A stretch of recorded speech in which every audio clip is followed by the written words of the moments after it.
Welcome to Cinemophile, where we bring you the best in independent, documentary, and foreign films, and we talk to the people who made them. I'm your host, Mike Caspar, and you can find out more about the program by going to cinemophilepod.com. For the first time, band members Boy George, Roy Hay, Mikey Craig, and Jon Moss come together to share their complete story, offering candid insights into their creative process, personal relationships, and the cultural impact that defined a generation. They all do that and more. The film is called Boy George and Culture Club, and we're honored to have with us today the director of it, and that would be Alison Ellwood. Welcome back, Cinemophile. Thanks for having me. Great to talk to you. Thank you. As I mentioned to you before we got started, I remember Culture Club like it was yesterday. I remember the big splash that they made and that album, which I had and played to death, and you would hear it everywhere. So I think for most people of a certain age, they'll remember it in real time. This is a really well done documentary in that you had all the people involved, the key people involved participating. How did you get onto the project of Boy George and Culture Club? We interviewed George for the Cyndi Lauper film because they were buddies back in the day. And we just started talking to George about, hey, we should make a film about Culture Club. And he was into the idea and his manager was. And then we had to, get Mikey and Roy and Jon on board. And Jon took the longest to agree to do it. And thankfully he did because I don't think it would have been the same without him. So. Definitely would not have been the same without him for a lot of reasons, musically Yeah. and otherwise. And Yeah. who knew that a film about Boy George and Culture Club would be a kind of a love story? Yeah. And not kind of, it is a love It is. story. It is a love story. All that music was, all those lyrics were written about, not all of them, but most of them were written about the relationship between George and Jon. Yeah, which I mean, on one level, it's not entirely a surprise to find out that Boy George would have been in a relationship with a man. I mean, the Yeah. signs were there, and so, but I had no idea. I never heard this. Prior to watching this film, I had never heard about this relationship that he had with Jon. And I thought the way that you unfold the story, the way you tell the story of Culture Club, for somebody who doesn't know anything about them, may have heard their name before, did a beautiful job of introducing us to them from beginning to maybe not the end, who knows, but beginning Yes. to, and I thought you did a great job. And you're right, active participation of all the band members is certainly a key part of it. But what grabbed you? What was the central sort of thing that when you learned more about them, that you wanted to really convey in telling this story? Well, I loved the music. I loved the fact that they each brought some unique Yeah, contribution to the music. I mean, to me, these films are always about the music and the people behind it that create it. The fact that they each brought something so unique that came together to make something else so unique was really, really special to me. For years, Jon denied the relationship. They've had talked about it openly for quite some time. George certainly has, and Jon much more recently has. I didn't know that all the lyrics were about that the lyrics were so much about the love story. And do you really want to hurt me? I mean, do you really want to make me cry? It's like, wow, it has a whole other meaning when you understand that that's where it was coming from. I think Karma Chameleon is obviously a little bit of an exception to that, although maybe not. Maybe that's more about George. I don't know. I'll play pop psychologist here for a second. I think it's more about George Yeah, than exactly. yeah, yeah. So in making this film, you bring along with it a number of films that you've done about rock musicians, pop stars, the music world, the Go-Go's. That was wonderful. That was a great document. I mean, all of them are great. Laurel Canyon, just to name a few. You mentioned Cyndi Lauper, Let the Canary Sing. San Francisco sounds. We're talking, we're definitely kindred spirits here in terms of your interest in music and the people that you focused on. But how much of that sensibility helps you out when you're making a film like this? Well, again, to me, it's always about story and about the music and what brings these members together. And the thing that's so interesting about bands in particular is it's like a marriage between however many people. It's a very volatile thing. With bands, there's almost inevitably an explosion or implosion at some point. Yeah. And these guys, that certainly was no different. again, it's the story Yeah. and the music being just so beautiful and so unique. And where did that come from? That's what interests me. And hearing Boy George, George Dowd, his story of childhood and how his upbringing and what influenced him, and first time he saw Bowie, and it's funny how often I hear David Bowie's name come up in terms of inspiration for musicians, Yeah. filmmakers, so many things about Bowie. I don't think you can understate his impact on popular culture. No, not at all. It was astounding. They all called him Bowie, which I'd never heard him called Bowie before. That was odd. Maybe it's Well, just the British way of saying it. I don't know. Well, I remember the first time I heard Ziggy Stardust. Yeah, I mean, I literally remember listening to this album. I just was like, what the? yeah, Yeah. And that was, and so apparently, and obviously, because people have talked about this for years, just him doing what he wanted to do, being the person that he is and wants to present to the world. Although at the same time, kind of a chameleon as well. He was yeah, able to move in and out of these different personas, but at the end of the day, you sense that artistry, you sense that kind of commitment to what he was doing. So that made a big difference. For absolutely. people who don't know Culture Club, they didn't Yeah. grow up in the 80s, 90s. Let's talk a little bit about the sound. And you mentioned earlier how these four musicians came from different places. Let's talk about what that means. Well, there was a big reggae influence on the music, which was also just happening in London. The Clash was influenced too. The Police. I mean, lots of bands that were coming out of that area were influenced by reggae. Of course, Mikey grew up with reggae being part of his musical experience. And then the London sound I mean, George would say that punk was a reaction to the political atmosphere at the time, Yeah. and the New Romantics were a reaction to punk, that everybody was tired of being spat on and being so angry all the time, and let's go the other direction. And I think there's some truth to all of that.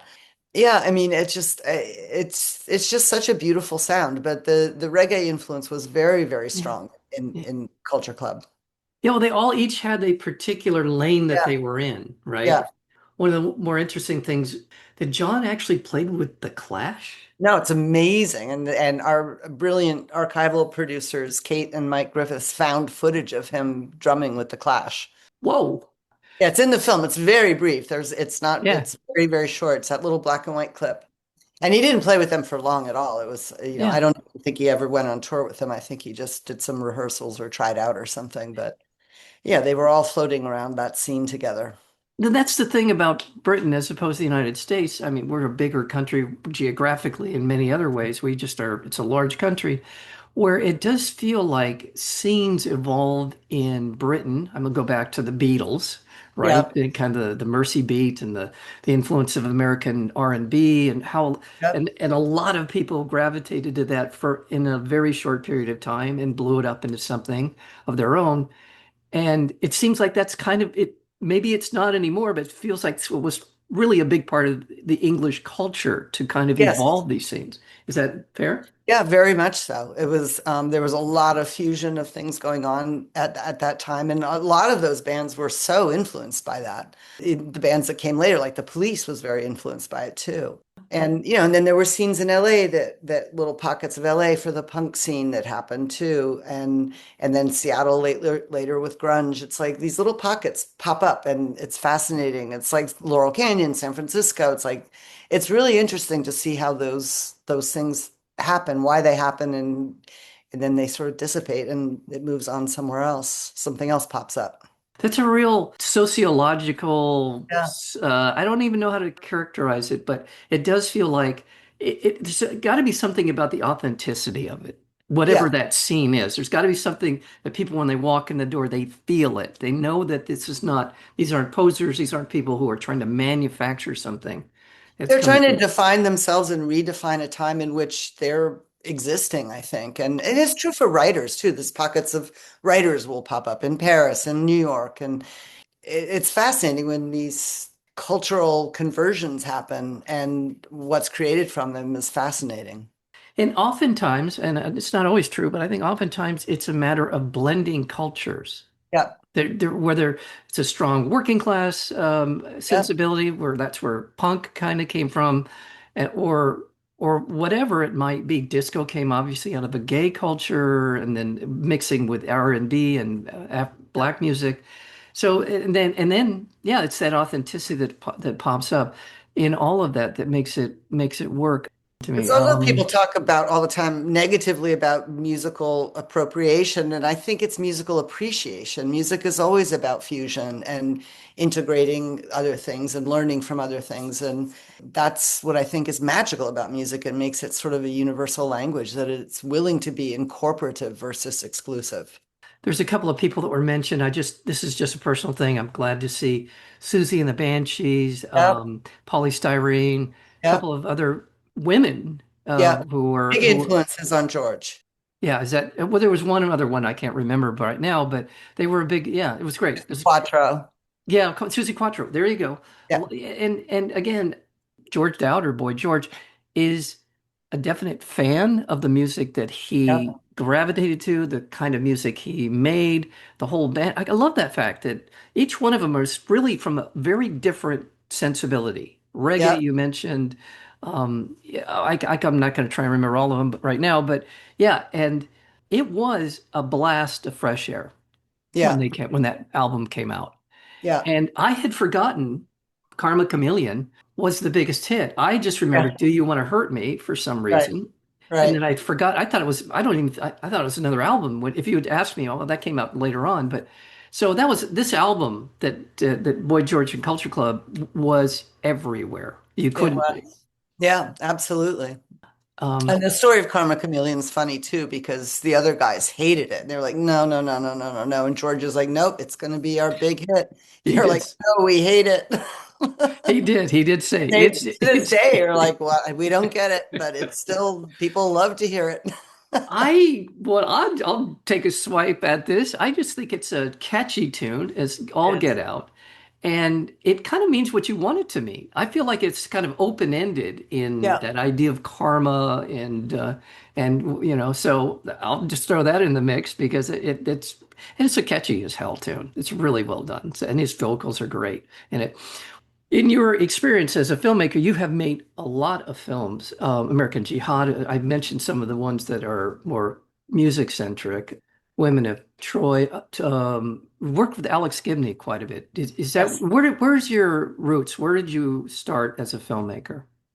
Well, yeah, as a young kid, I wanted to be a photojournalist. I was obsessed with National Geographic. I wanted to take pictures and write stories and travel the world. And so I ended up as a documentary filmmaker, which is not, not a far throw from that. And I met Alex early in my career, and we have collaborated on many projects and continue to do so. He's a dear friend of mine, enormous respect for him. And all the films that we did, even if they weren't music oriented, had a very strong musical undertone to them. Scoring things like even Enron, we began with Tom Waits, what's he building in there? And Yes. when we did that, I was like, let's get Tom Waits to narrate it and sing the narration. And Alex is like, oh, that's a fun idea. And then we called Tom and he's like, that's a fun idea, but I don't have the time. The Oh music's my always God. been a part of these things. I mean, obviously, some of the films I've done are not music based or oriented, but Gonzo and Ken Kesey and those films are very heavily music driven. Yeah. Getting harder and harder to do now in documentaries. We used to be able to get favored nation deals for using big songs in documentaries, and now Is that it's so expensive, it's prohibitive to do it is now. that right? And so that's all changed.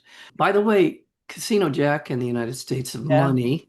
Was that you or Alex that was the director of? Alex directed. Yeah. Okay, because he's been on the show a few times. I couldn't remember which ones. He was on for Gonzo and Casino Jack, Yeah. and I think he came on for Smartest Guys in the Room as Yeah, well. he directed all those. I was a producer and edited on those. Yeah. Well, and also you worked with PBS. You were in Frontline. Did you Yeah. work with Bill Moyers? Do I have that right? Yeah, yeah, yeah. One of the great journalists, in my opinion, in my life, of sort of a pure inquisitive mind. Well, he had that show where he interviewed all these very interesting people. I don't know if you're part of that, but it just so many things about American experience. Frontline. I really can't convey strongly enough how great PBS, and their documentary shows continue to be. Frontline is amazing, Yeah. in my opinion. And I just want to throw that in there because I think that they don't get the love I think that they deserve often for the work that they've been doing.